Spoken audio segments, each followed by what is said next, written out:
Well, I'm killing two birds with one stone on these Wednesday nights. Well, maybe three.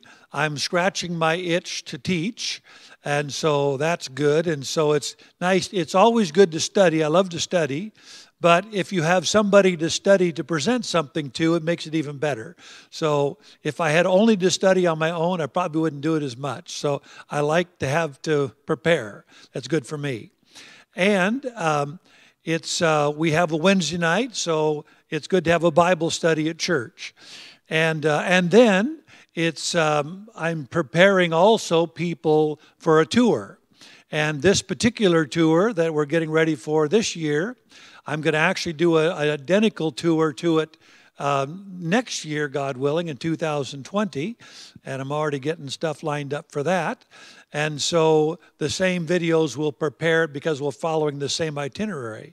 So anyway, so we're killing all of those birds with one stone, and hopefully we won't alarm the PETA folks with all those birds being killed. But anyway, so we're following a tour. I'm going to do the Church of the Nativity and Bethlehem tonight, which is day 10. There will be no notes for day 9 because day 9 is a free day. But when you go there, you get to do things like this. There is a shop in the main part of Jerusalem there that has a really good supply of these little ram's horns, the shofar. And so if someone's going to buy a shofar, for under $100 you can get one there. Most every place else, they're a lot more than that. So I like to save but other people can't wait, and that people will spend $200 for one. And it's all good. It keeps the economy of Israel going. So I suppose that's good. But sometimes people do get weary and just have to sit down. But in the old city of Jerusalem, in the Jewish quarter, this street is called the Cardo. What do you think Cardo means? Cardo, heart. The heart of the city. So the main street through Jerusalem, old city, is the Cardo, and they've got some really great shops there and places where you can see. There's the Jewish quarter sign up there on the street, and shops and things that you can buy. This one, I'm not sure where I took that, but that's Jim and Sue Timpey shopping, and so anyway, at least she's shopping and he's putting up with it. Also in the Cardo, at the top of these stairs, there's a guy there. I should have gotten his picture, but he's one of the crotchetiest guys you'll ever want to meet. But he has this coin store. He knows everything about coins. And so I'm not buying coins anymore these days. I'm selling coins. But back in the day when I was buying coins, I always allowed myself one visit to his store and to find coins that I was looking for that I couldn't find anywhere else. But, nice places to get something to eat.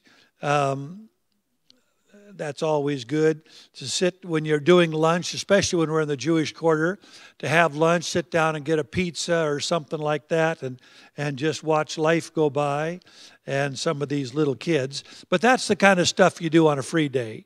You wander around. I talked to a couple today that are trying to get into the tour. I'm not sure I'll be able to accommodate them, but what they like to do is they have some places they want to visit. They went with me once before. They said, we want to visit this place and that place on our free day. So, I always think you get plenty of touring in and you're glad for a break come the free day. But anyway, that's day 9, and you should be ready for it. So on day 10, we're going to, the touring part of it, we're going to be visiting Bethlehem as in the morning. And so I'd like to spend some time in Bethlehem with you all to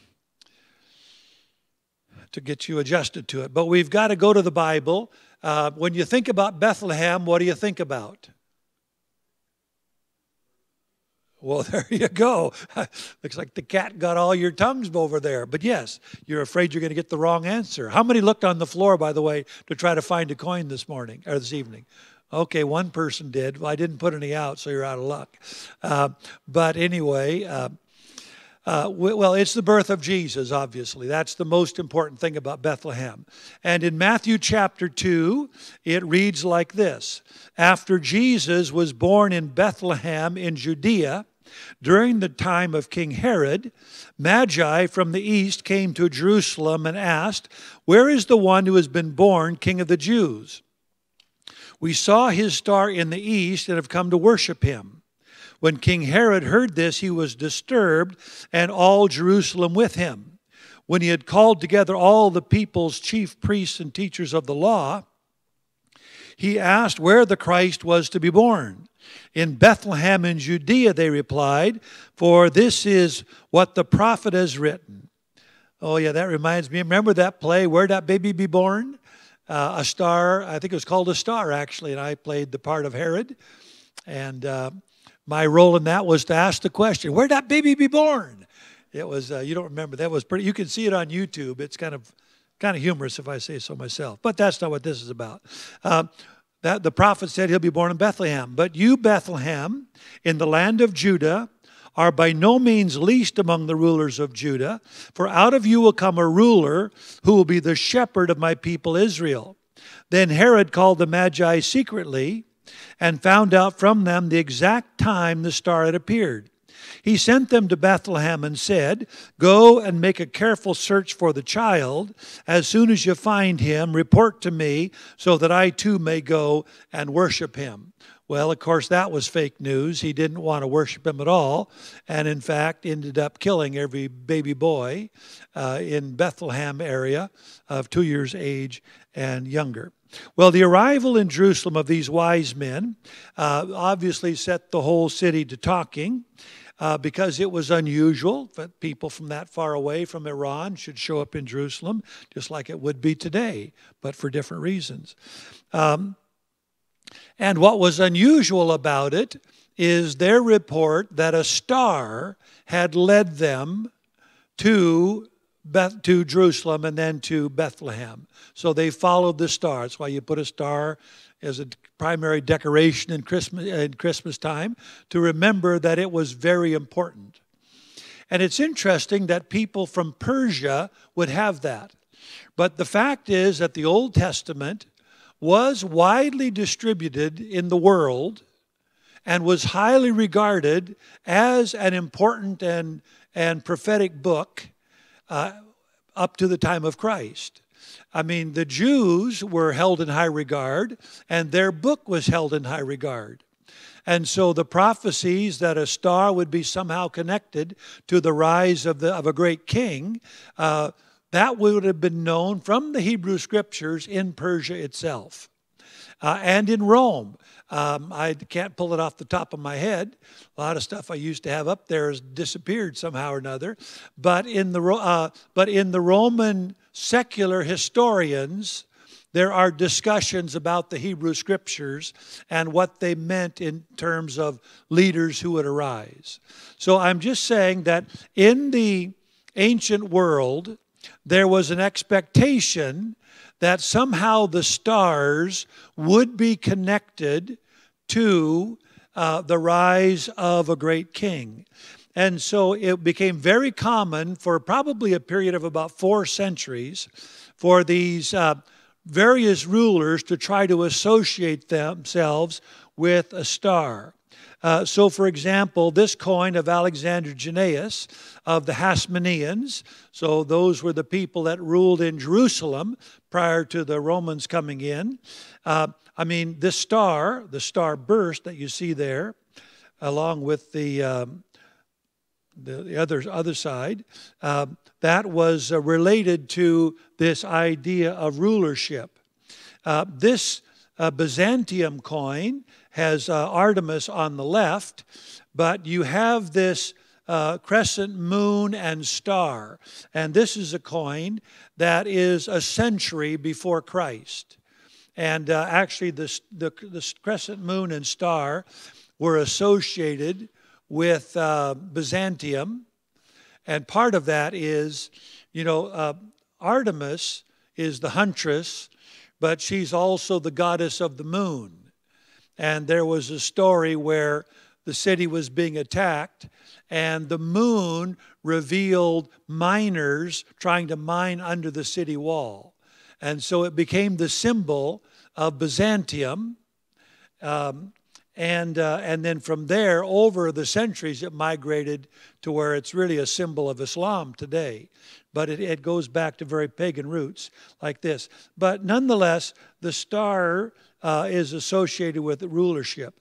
And here's a Roman denarius from 42 BC. And you see the moon and a different array of stars. This one is of Hadrian, I believe. I think that Adrianus, I think that's what that word says there.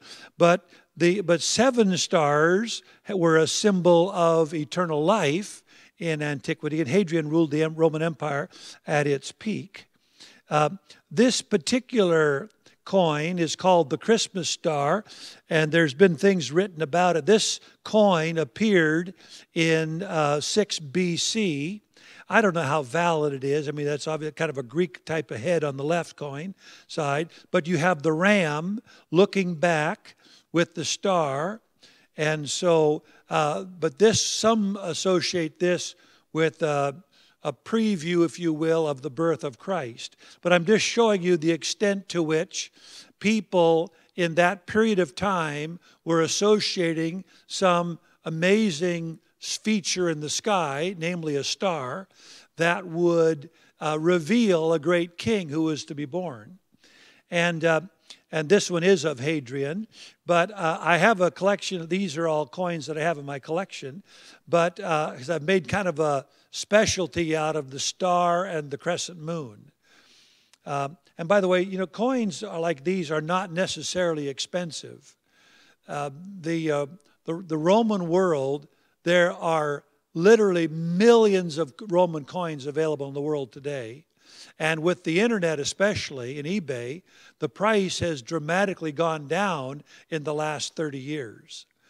And you can, a denarius, you can probably buy a decent, like one like this would probably be, $40 maybe. And if you shop, you might get them cheaper, and they're going to be more expensive. But, that's not a lot of money, in my opinion, for a coin that's 2,000 years old, a silver coin, and has this level of association with it.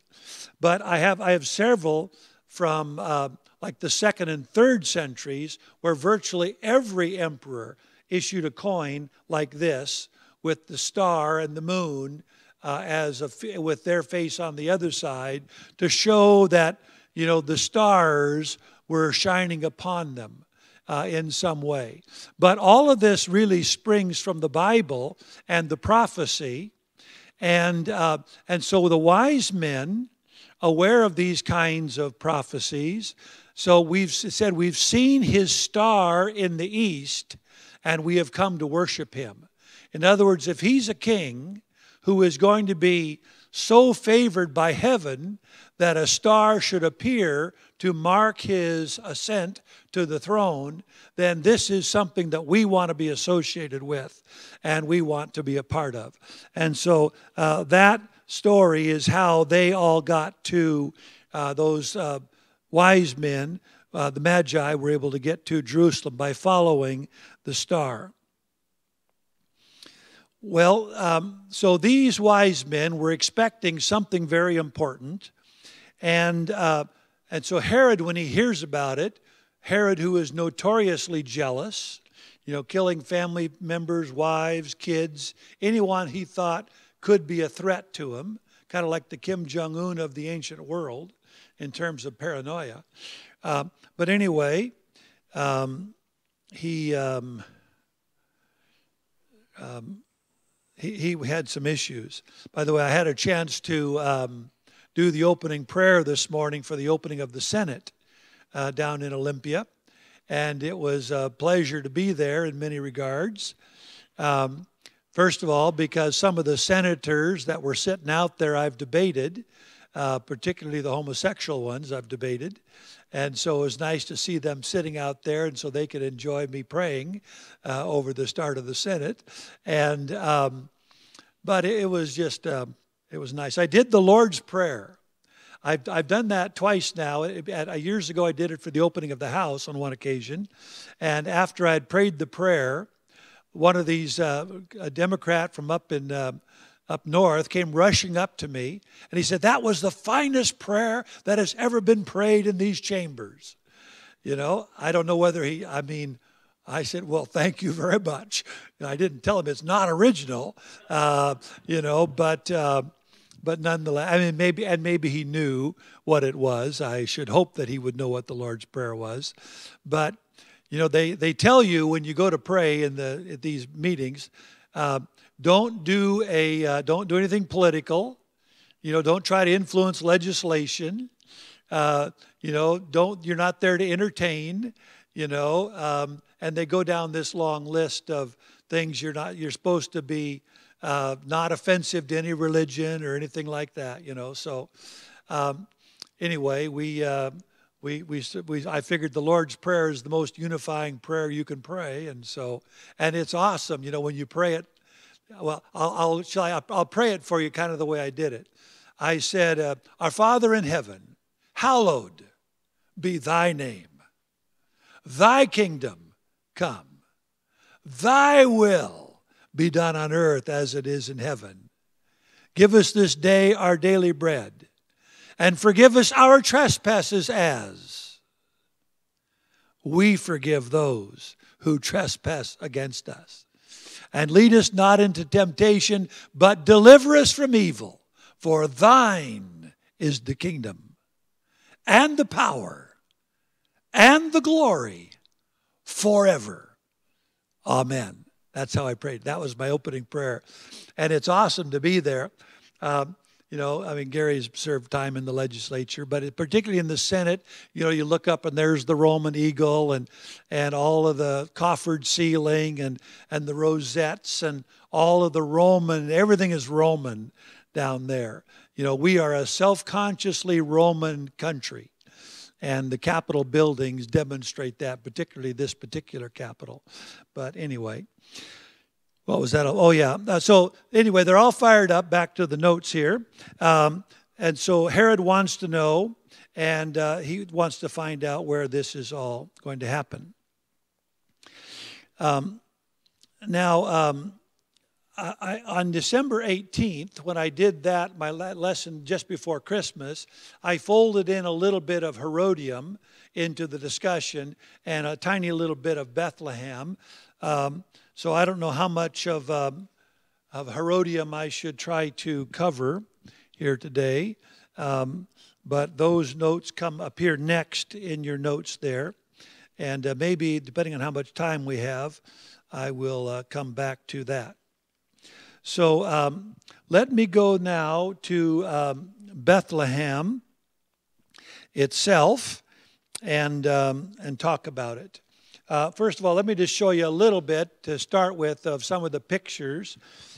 Here's a picture of Bethlehem, kind of in the wider environs. You can hardly tell the difference, if it wasn't for the wall, between Jerusalem, Bethlehem. They're very close together, and basically things have grown up in recent decades, and so it all kind of, it's like, what's the difference between here and Kirkland?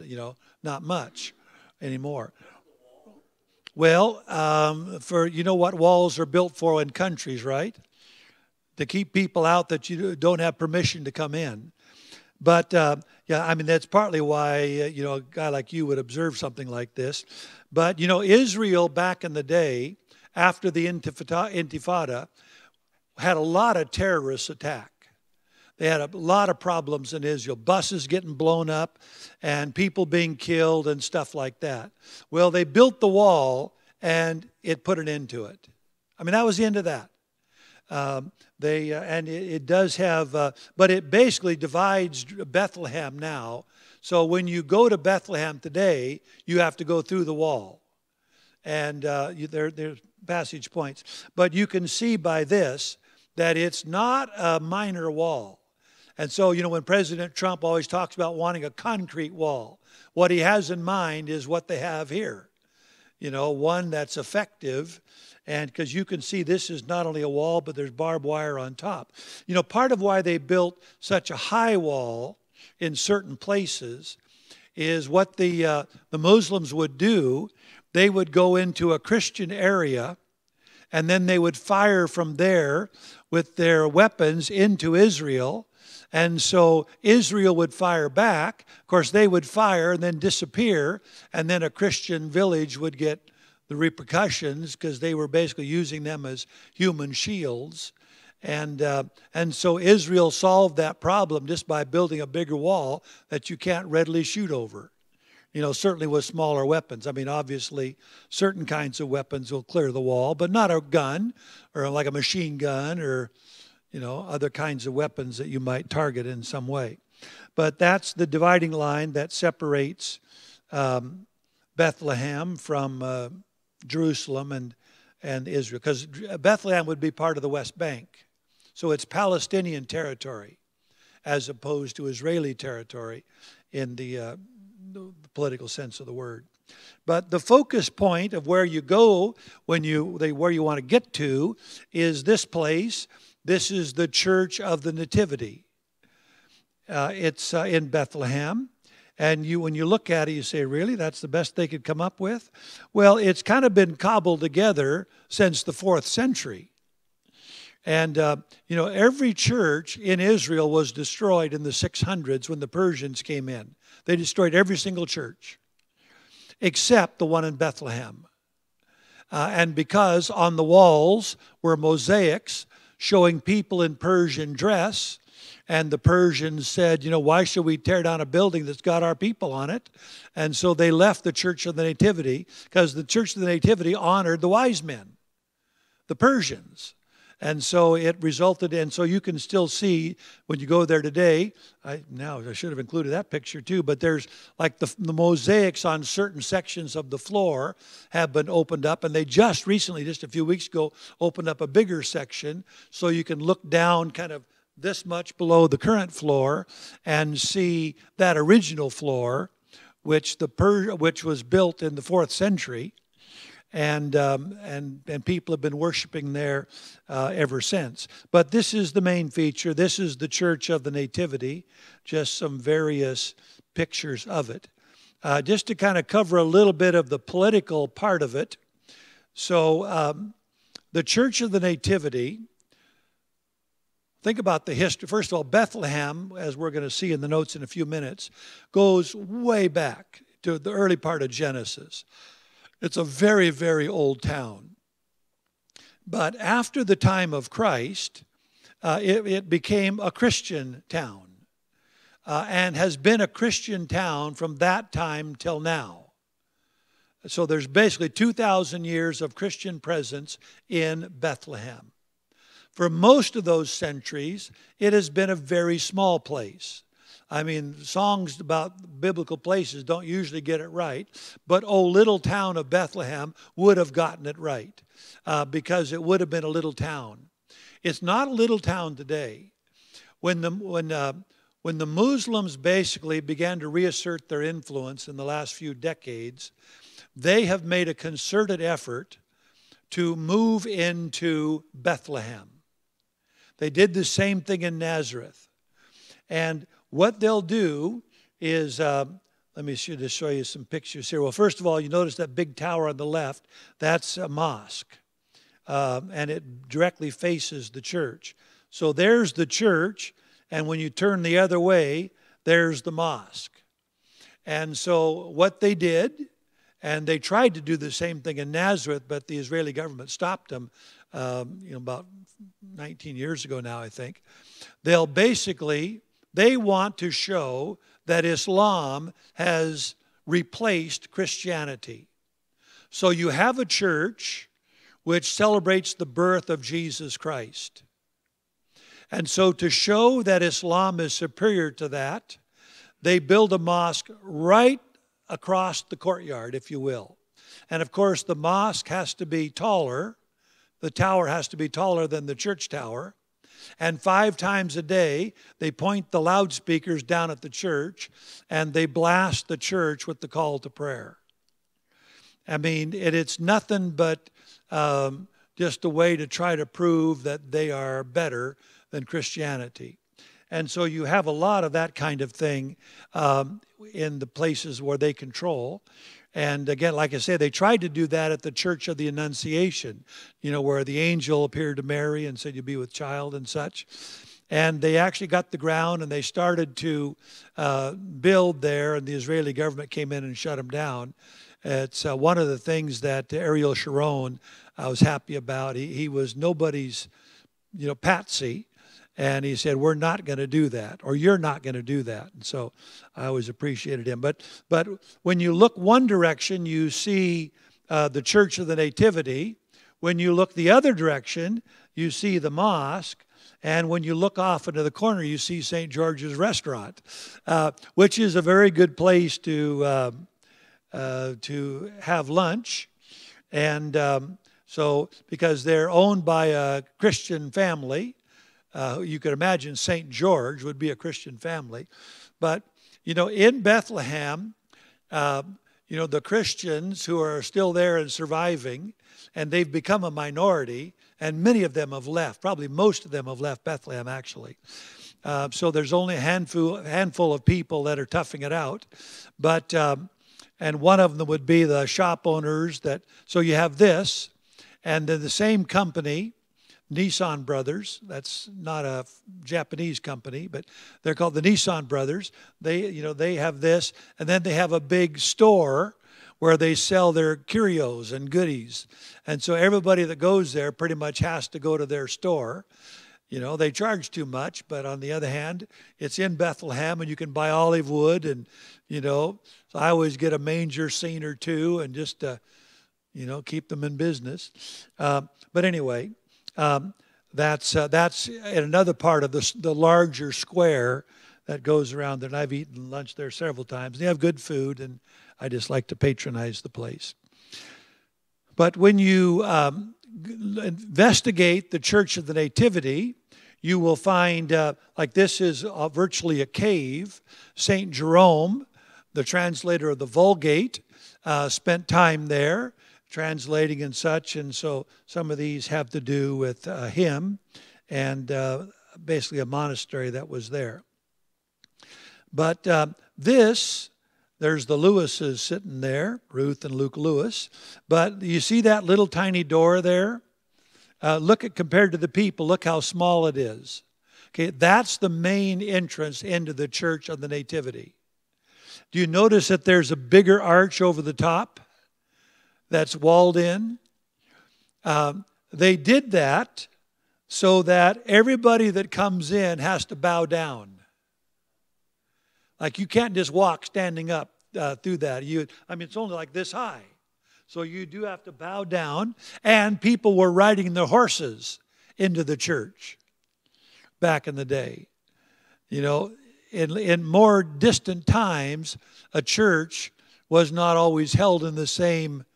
They didn't think about it the way we think about it. So to ride your horse right into the church didn't seem like a bad idea. Of course, they're cold in those buildings in the winter, and so women would bring in 3 or 4 of their big dogs so they could sit them at their feet, and then the dogs would get howling to each other in the service. And so pretty soon the bishop has to say, "You got to quit bringing your dogs to church because they make such a racket nobody can hear, when we're having church here." And you can imagine dogs, if they came to church today, why they'd be howling as soon as the guitar started, But anyway, that was probably unnecessary, that comment.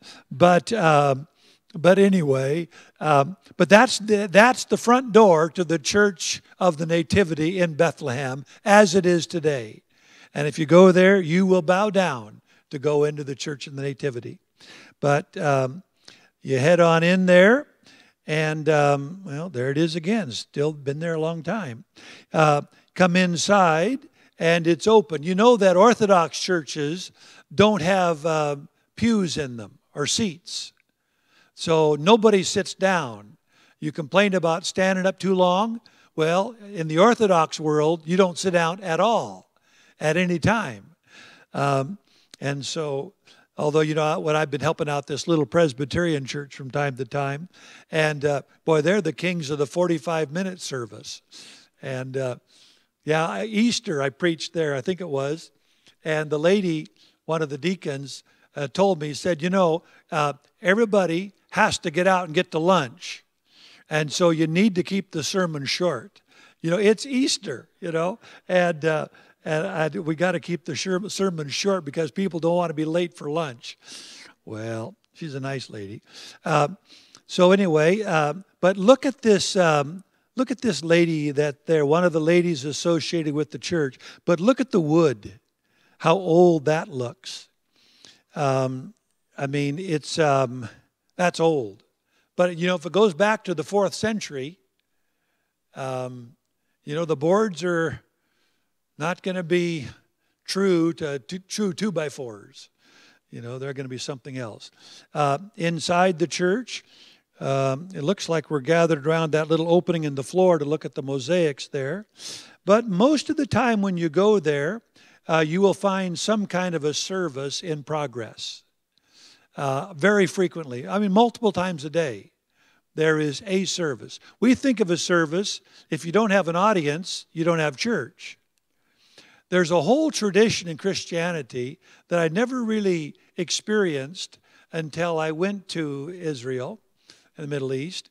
The fact is, I'll tell you a story about one Sunday night. We were done with everything for the day. It was Sunday night, so I thought I would go down to the Garden of Gethsemane and at night. So I went down there, and sure enough, there was a church service going on, except there's nobody in the audience except for me and a nun. We were the only ones there. But boy, that didn't slow anybody down. They did the whole enchilada. And another time I was at the Church of the Holy Sepulchre, and I went up to Calvary, and nobody was up there except a certain group of priests, and they were going through the liturgy, and they were carrying on. But it taught me something very important, that the service is not always about the audience, that God is a big part of a service as well. And, that is what they had, captured in that idea. They were ministering to the Lord, and they were in His presence.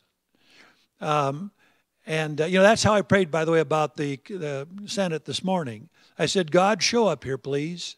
Be in this prayer. It's the Lord's prayer, number one.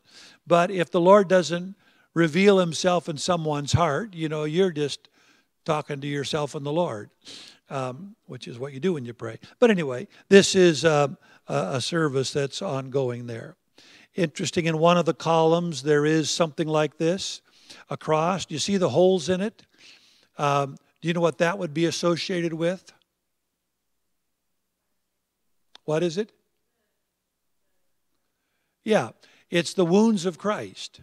The wounds in His head, the wounds in His hands, the wounds in His feet, the wounds in His side, the spear piercing His heart. And you find these in ancient churches. There's one like this in Istanbul at the Hagia Sophia. That's where it's literally worn all the way through, where people have touched that and to connect to the wounds of Christ in that way, devotional acts. But the church itself, the most important part of the church is down below grade in a cave where there is, which is identified as the birthplace of Christ, in a cave beneath the church. And so there you see the cave and, tapestries around and, various art things. But and then there is this space in the front of the cave, and what's down below is this is what's down below. So that silver star is said to mark the place where Christ was born. So that's where they memorialize it and where they remember it. Here's a picture of one of our groups. Everybody's got a selfie going there, and so you want to get your picture taken when you're at Bethlehem, and so it is the way it is. Outside in the courtyard, there is Jerome, and that's a picture of him. Oh yeah, and there's a cloister there, a monastery, as part of the church and the larger church grounds. This is kind of a secondary entrance to another part of it. There's kind of the main church, and then there's kind of another parallel chapel on the other side, which is a Catholic chapel. And so there is that. Well, let me, before I show any more pictures, let's just spend a little bit of time in the Scripture and talk about some of the aspects of Bethlehem. So, in thinking about the place, I went back to Genesis, which is the earliest account of Bethlehem, and it's the place where Jacob's wife was buried. So we're way back in Genesis. Jacob set up a stone pillar at the place where God had talked with him, and he poured out a drink offering on it. He also poured oil on it. Jacob called the place where God had talked with him Bethel. Then they moved on from Bethel. While they were still some distance from Ephrath, Rachel began to give birth and had great difficulty. As she was having great difficulty in childbirth, the midwife said to her, "Don't be afraid, for you have another son." As she breathed her last, for she was dying, she named her son Ben-Oni, but his father named him Benjamin. So Rachel died and was buried on the way to Ephrath, that is, Bethlehem. Over her tomb, Jacob set up a pillar. And to this day, that pillar marks Rachel's tomb. And by the way, that it's still a place. There's a very ancient pillar there that marks the place of Rachel's burial. By the way, Rachel was from Haran. And if you were in church on Sunday, where I preached about Abraham and the kind of the demonic stuff that was associated with Haran, even up to the present day, well, that's where she was from. And she's the only one of the patriarchs who is not buried in a particular spot. Does anybody know the name of that particular spot? Where the other patriarchs, Abraham, Isaac, and Jacob, and their wives, with the exception of Jacob's wife. Anybody know the name of that place? Well, it's in the notes, I do believe. It's the cave of Machpelah at Hebron. So remember, David started out his reign in Hebron, and Abraham, Isaac, and Jacob are all buried there, along with Abraham and Isaac's wives. All buried. Abraham bought the property for himself, paid excessively for it. And so that land at Hebron was purchased by Abraham in that cave. And today there's a building over it, actually built by Herod, a building over it that houses both a synagogue and a mosque in the same building at Hebron, which is interesting in and of itself. And there's a cave there. You can look down into the cave. There's a grid over it. When I was there, I interviewed a guy who had been actually in the cave. And a Jewish guy, I don't think he was supposed to have been there, but he did go down in there. And anyway, that was kind of interesting to hear that story. So that's the story of where Rachel is buried, and it's all right on the road going into Bethlehem. Then the story of Ruth is set in Bethlehem, at least to a large part, as is the opening of King David's life. Let me read that out of 1 Samuel. The Lord said to Samuel, "How long will you mourn for Saul, since I have rejected him as king over Israel? Fill your horn with oil and be on your way. I am sending you to Jesse of Bethlehem. I have chosen one of his sons to be king." So where do you think Jesse lived? Bethlehem. Hence they call him Jesse of Bethlehem. That's how he acquired that name. So David is born in Bethlehem, just as the son of David was born in Bethlehem. So Bethlehem would have had a special place in David's heart, though when he first reigns, it's from Hebron, and after 7 years, he moves the capital to Jerusalem. But Bethlehem was always special to him, kind of the hometown. And the well at Bethlehem must have had really good water. I mean, I love well water. I have a well myself down in Ethel, and not Bethel, but Ethel. And it's great water. It's perfect water. So that it figures into a story that I'd like to read for you out of 2 Samuel, starting with chapter 23. During harvest time, 3 of the 30 chief men came down to David at the cave of Adullam, while a band of Philistines was encamped in the valley of Rephaim. At that time, David was in the stronghold. Who knows, maybe that was like Masada. And the Philistine garrison was at Bethlehem. David longed for water and said, "Oh, that someone would get me a drink of water from the well near the gate of Bethlehem." So the 3 mighty men broke through the Philistine lines, drew water from the well near the gate of Bethlehem, and carried it back to David. But he refused to drink it. Instead, he poured it out before the Lord.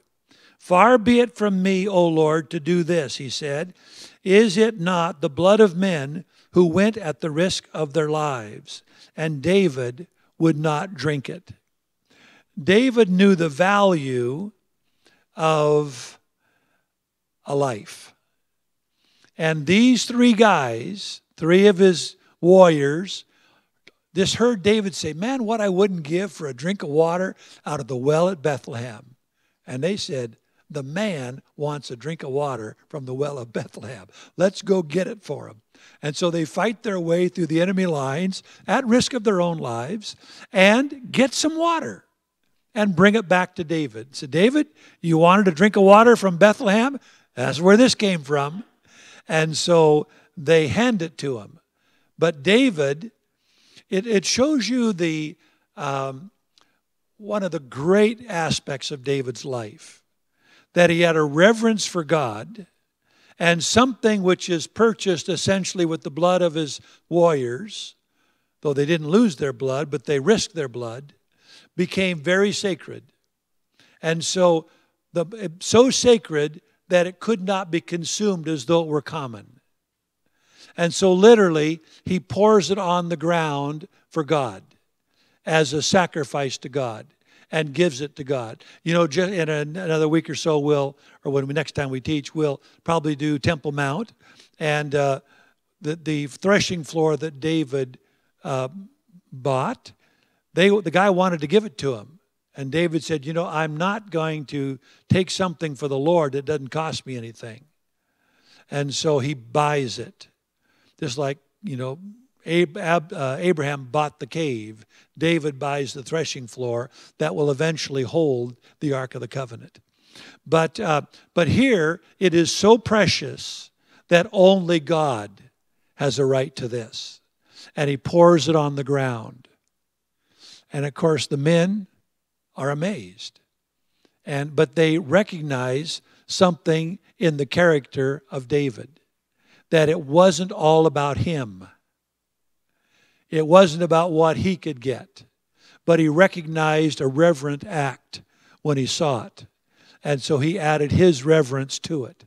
And it's just such a telling commentary about the regard that David had for his men, but even more important, that David had for God. Because it was a sacred thing, that bit of water that came from the well at Bethlehem. You have all of these great names associated with Bethlehem. Rachel, you have Jesse, David, so many of these great names, Ruth. Although there were great names associated with Bethlehem in the Old Testament, the Old Testament anticipated even someone greater. The prophet Micah, "But you, Bethlehem Ephrathah, though you are small among the clans of Judah, out of you will come for me one who will be ruler over Israel, whose origins are from of old, from ancient times. So we know that David came from Bethlehem, which is why Mary and Joseph went back to there, because they were connected family-wise to David. That was his hometown, if you will. But the prophecy is not about David, because the prophecy is 300 years after David. So David's long dead and gone, but someone is going to rise up out of Bethlehem who will be ruler over all of Israel, and whose origins are from of old, from ancient times. And that would be a description, of course, of the birth of Jesus. And so, the wise men and the teachers of the law, they all understood that there was a prophecy associated with Bethlehem of one who would rule over Israel. But by the way, think about that as a description of Jesus Christ. He will rule over Israel.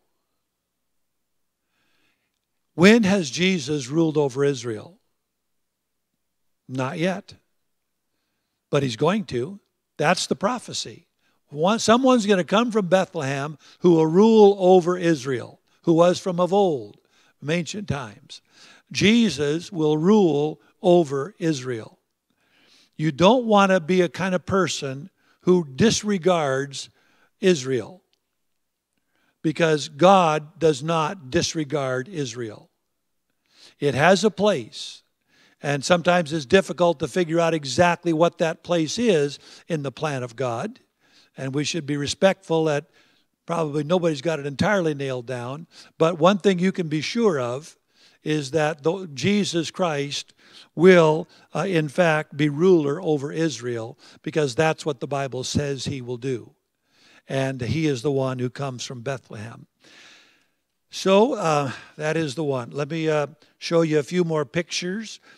This picture I took from, I think I took that picture anyway, from the top of Herodian. Now I'll show you some more pictures of that here in a little bit. But it was very close to Bethlehem. In fact, this picture is taken from the main road through Bethlehem. And you could look and see that little hill in the distance, about 3.5 miles away. That's Herodium. And if you remember, and it's in the notes, I don't know if we'll have time to go through it, but Herodium was the palace of one of the palaces of King Herod. It's where he was buried. And it was it was the high point of the desert. In fact, this picture shows the Judean wilderness in the background there. And that hill that looks like it's hollowed out there, it would look like a high top golf hole. But anyway, that's the highest point in the Judean wilderness. And that's where Herod built his castle. And this is from archaeology.com, biblicalarchaeology.com.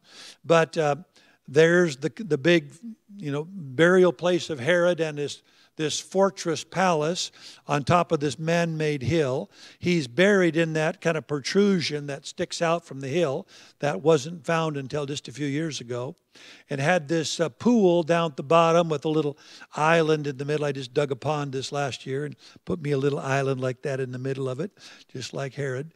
But anyway, not quite just like Herod. But anyway, but you can see he had various administrative buildings down below, but his spot was way up high.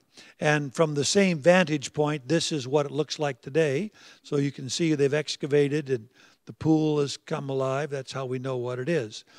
But kind of a cutaway of the inside of that fortress, if you will, palace, fortress, and some of the stuff of it. This is from the Israel Museum, and they believe that this is the tomb of Herod, his sarcophagus, if you will, Herod the Great, and what's left of it. There's a description, I think in Josephus, a detailed description of the funeral parade, if you will, but also a detailed description of the casket and the gold that was associated with it. So you know that everybody who read that over the last 2,000 years has wanted to find it. Well, somebody did some time ago and broke into all of it.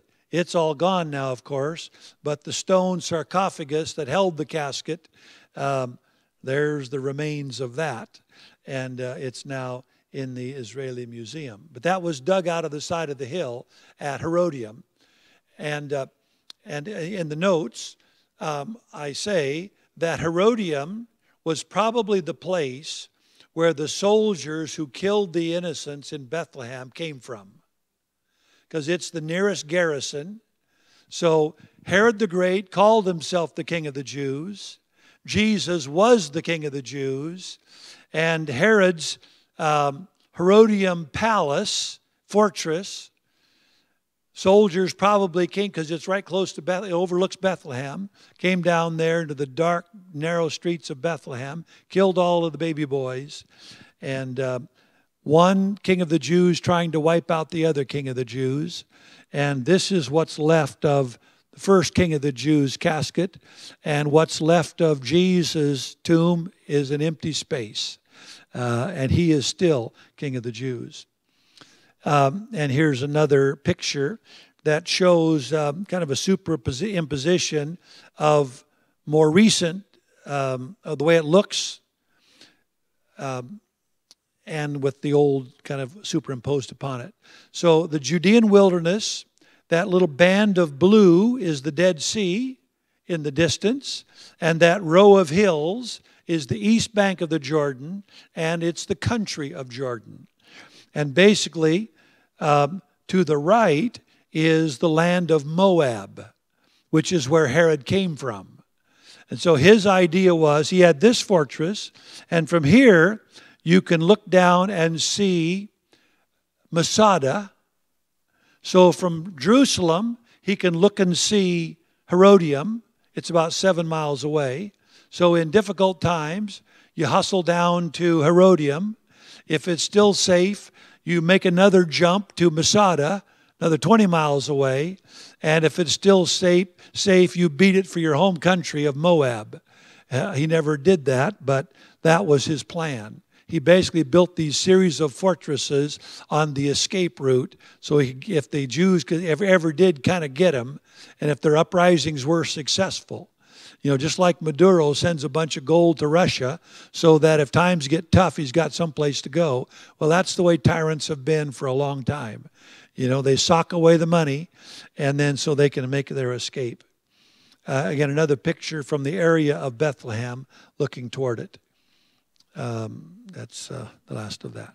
Okay, well, rather than go back and redo Herodium, why don't we make it a shorter night and see what comments or questions you have.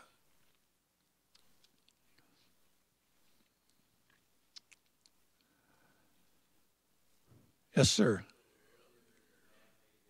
Herodium is a man-made hill, yes, up to a point. So there was a hill there, and he basically changed the shape of it, built it up a bit more, took the top of the hill, levels it off, builds the structure, brings the dirt up more, and then goes up from there. I mean, it was a very tall structure that he built there, multiple stories, as you can tell. So it's partially man-made and partially natural. The question is, do they allow you to go up there? Yes. Yeah. There's there's a place where you can walk up there. You don't walk. You take the bus up most of the way and then walk up the rest of the way. But it's got a great view of Bethlehem and things like that, and so it's a fun place to visit for sure.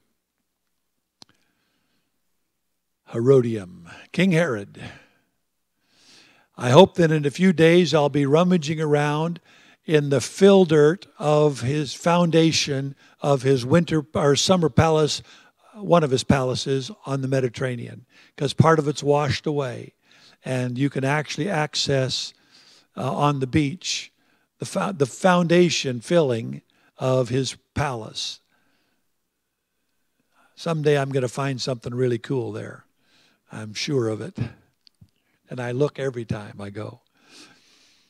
Okay, who else has a question or comment? Gary.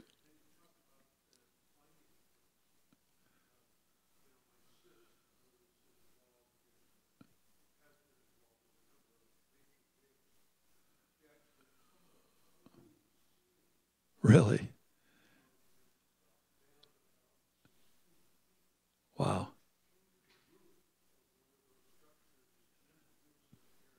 Huh.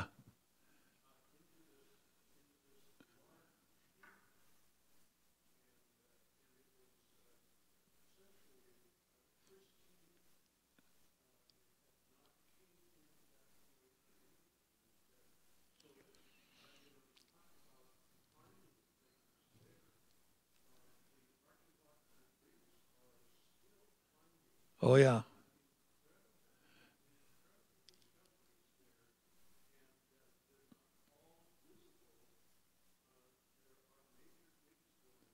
Oh, yeah. And there's lots and lots to be discovered. So you that are online, Gary Matthews was telling the story of his sister who has lived over there for many years, involved in archaeological, authorized digs, and was in one where she fell through the ceiling into a room that had been unopened since it was covered who knows how many millennia ago. And so that is the nature of things. They find stuff all the time, and archaeology is continuing. And God not coming before, it'll go on for another couple of centuries. There's just lots to be found, lots to be looked at. Everywhere you turn a shovel, something turns up.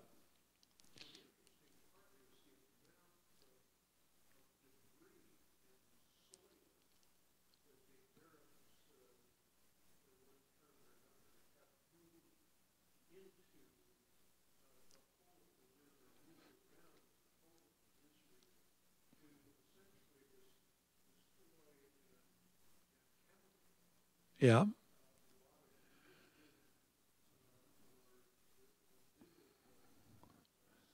Yeah.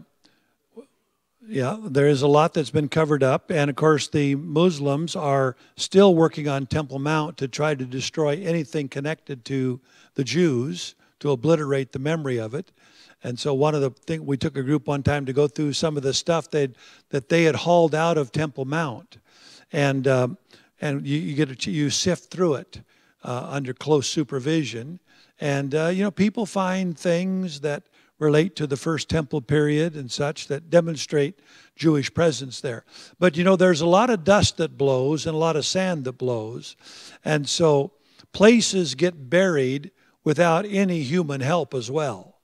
You know how it is under your bed, that if you were to multiply that by 2,000 years, the pile might be pretty deep. And but especially in that desert climate where the dust and all of that blows. So things do get buried. Literally like Caesarea is that way, and not even in 2,000, just in a few hundred years. So much sand, the blowing sand just buries stuff. And thankfully it did, because it kept it from getting, hauled off in earlier centuries and leave something for us to haul off, but just kidding, of course. Yes, sir. Okay.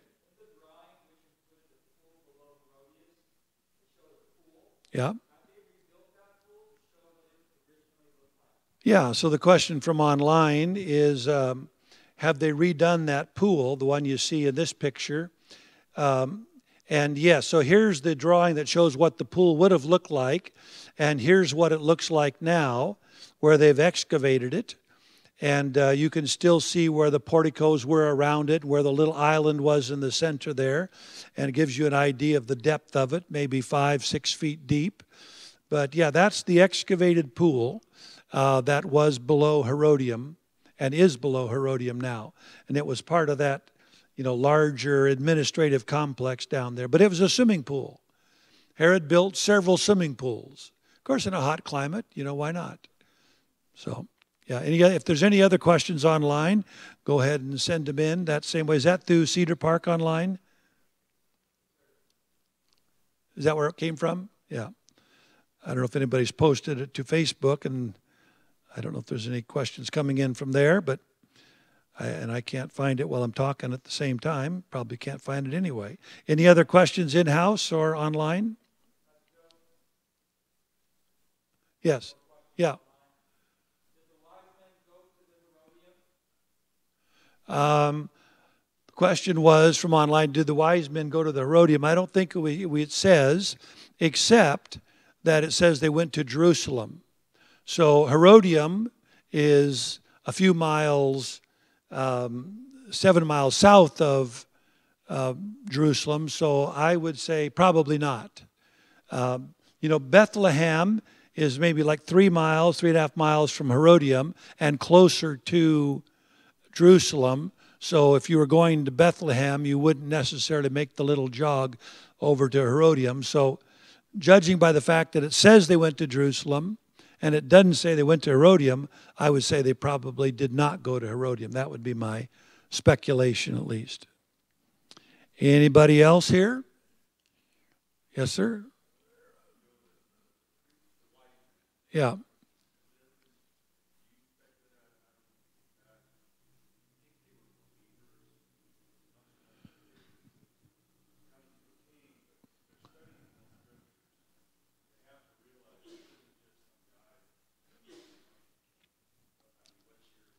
So the question was, do I think the wise men became Christians?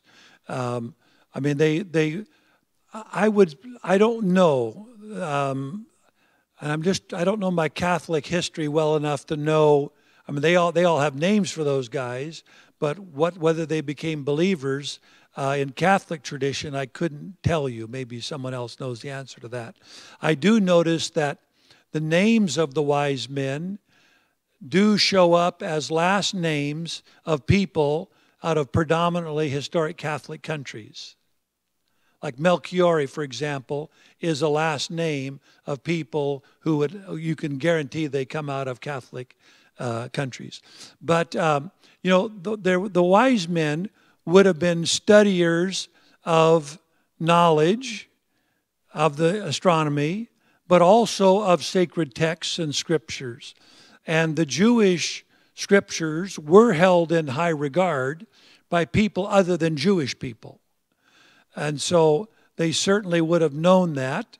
And judging by their experience, they surely should have. And if they didn't, it'll be on their own head, but maybe someone who has Google will find it before we move on, or soon. Yes, go ahead. Okay.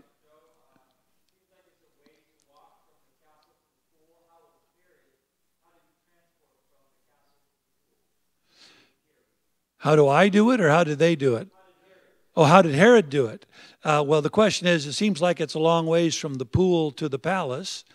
How did Herod do it? Well, Herod probably had somebody carrying him on a litter, be my guess, or maybe on horseback or so. The Herodium the hill was important to Herod because he actually defeated the Parthians in a battle when they were trying to catch him, and he defeated them on that hill, which is why that place was important to him. But the distance, I'm guessing it's, half of a mile, maybe a quarter of a mile, a little more, from the bottom to the top, maybe half a mile. We drive by these local areas, and we basically drive halfway up the mountain in the bus and get out and walk the last little ways up to the top. And the parking lot is kind of around and back from where you see it there.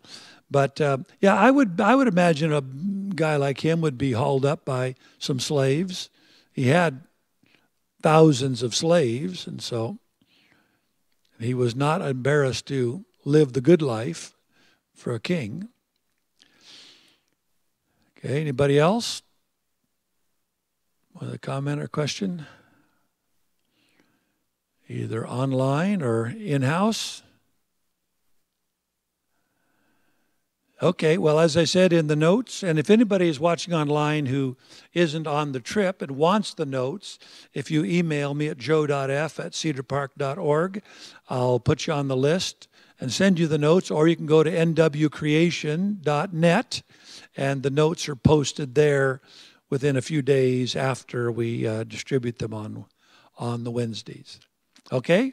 What are you going to do with all your free time? You know, like the students, they're going to have to go to school until the middle. I think today I heard that the students here have to go a ways into it. But they're working on making sure the students don't have to go too far into the summer. So they're trying everything. In fact, the students we normally let out like on Good Friday at 11 o'clock, I think it is, or noon. This year, they're going to make the students go to the Good Friday service and then even do something after the Good Friday service so they can count it as a full day so they don't have to stay another day in the summer. So I know the administration around here is working hard to make sure the kids, because you don't want them to have to go to school too long. You know, that is for sure. Okay, let's stand together. Have a word of prayer. Keep Cheryl Shipley in your prayers. The surgeries are... She's making progress and having some memory come back to her, but what a battle she faces with those brain tumors. But God is a good God. Let us pray. Heavenly Father, we bless you that you watch over every detail of our lives. You're with us. You never leave us. You never forsake us. You're with us always. I pray, Lord, for the Shipley family, for your miracle touch upon Cheryl's body, for your touch upon each member of that family who's gone through so much in the last few weeks. God be with them, give them great peace and great comfort. And thank you, Lord, for the many, many good reports that we hear of miracles, of salvation, of people being drawn to you. We're so thankful for Jesus Christ and what he means to us in the here and now and certainly in the forever. We thank you for all of these things. Now go with us as we go our separate ways. In Jesus' name, amen. God be with you all.